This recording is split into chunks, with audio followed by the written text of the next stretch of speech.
তুমি কি আমাকে লাগাতে দিবা? সেই ছেলেটার মুখ থেকে সরাসরি আমি শব্দটা কিন্তু এখন পর্যন্ত উচ্চারণ করি নাই যে আমি আমি তুমি কি আমাকে লাগাতে দিবা, এইরকম ওয়ার্ড তোমার মুখ থেকে আমি আশা করি নাই। I am just surprise. আচ্ছা ওকে, এখন কি তুমি এটা দিয়ে তোমার আগে আমার সম্পর্কে যা যা ইমপ্রেশন ছিল সবকিছু কি মুছে ফেললা? আমি সারপ্রাইজ। আমি এতটা ডাম, যখন তুমি আমার কাছে বারবার ছবি চাইছিলা আমি ভাবছি যে কেমন আছে না আছে জানার জন্য, যেহেতু তুমি আমাকে না দেখছো। এটার জন্য এটার পেছনে অন্য কোনো ইন্টেনশন, এটা জাস্ট আমার যাকে আমার ভালো লাগে তাকে আমার দেখতে ইচ্ছা করে। এই ভালো লাগে মানে আবার ওই রকম না, মানে আমি যাকে পছন্দ করি, যার সাথে আমার একটা মিল আছে, দ্যাটস ইট। এটার পেছনে অন্য কোনো ইন্টেনশন কিছু না, প্লিজ। না আমি তো তোমার এই হঠাৎ চেঞ্জ দেখে খুব অবাক হচ্ছি। Because of you. কেন, আমি কি করছি? You know very well. মানে just for that. Anyway, leave it. এই জন্যই অবাক হইতেছি। আমি ভাবছি তুমি মানে অ্যাজ এ ফ্রেন্ডলি নর্মালি কথা বলে না মানুষ, সেটা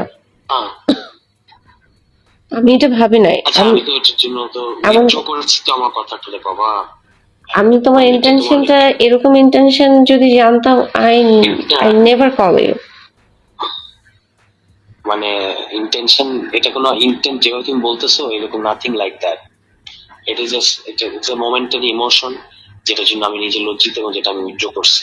এই ঘটনা প্রকাশের পর সাংবাদিক জাওয়াদ নির্ঝর আরও একটি অডিও ক্লিপ প্রকাশ করেন, যেখানে সমালোচনার মুখে পড়া সরোয়ার তুষার আবারও ওই নারীকে ফোন কলে ব্যাপারটি নিয়ে দলীয় ফোরাম বা গণমাধ্যমে কি বলতে হবে তাও শিখিয়ে দেন এবং এই অডিও ক্লিপ কিভাবে ফাঁস হলো সেটা নিয়েও উষ্মা প্রকাশ করেন। এটা আপনি কেন করলেন এরকম? আমি কিছু করি নাই ভাই, আমি ঘুমাচ্ছিলাম। দেখেন এরকম আমি তো আপনাকে বলছি যে আমাদের পার্টি কমিটি দেওয়ার সাথে আমি একদমই ইনভলভ না। আরে তুষার, তুমি আমার কথা শোনো। আমার যেটা মনে হয়েছে, যেটা বলতে চাইছি, সেটা আমি তোমাকে একা রুমে ডেকে কথা বলছি, বাস শেষ।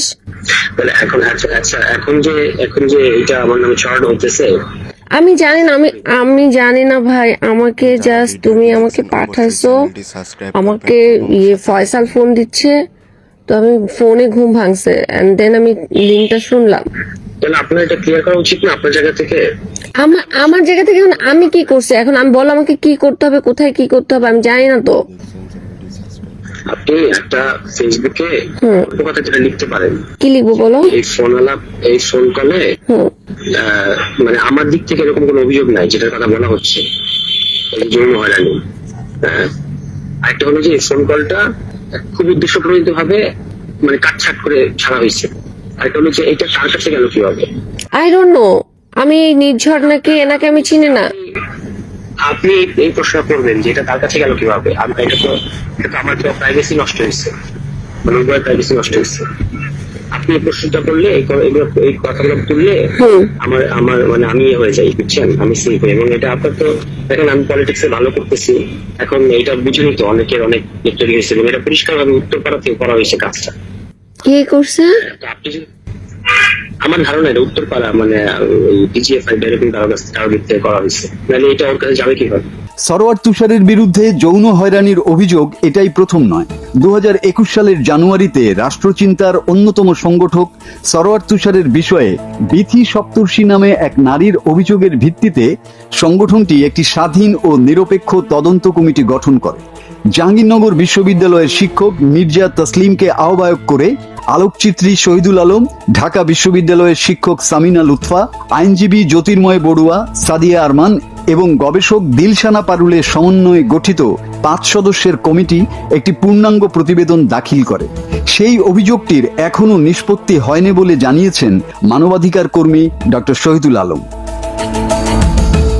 জাওয়াদ নির্ঝর তার পোস্টে জাতীয় নাগরিক পার্টির নারী নেতাকর্মীরা আদৌ নিরাপদ কিনা সে বিষয়েও ব্যাখ্যা চেয়ে আগে থেকে যৌন নিপীড়ক হিসেবে পরিচিত সরোয়ার তুষারকে কেন ছাত্রদের দলের বড় নেতা বানানো হয়েছে সে প্রশ্ন উত্থাপন করেছেন।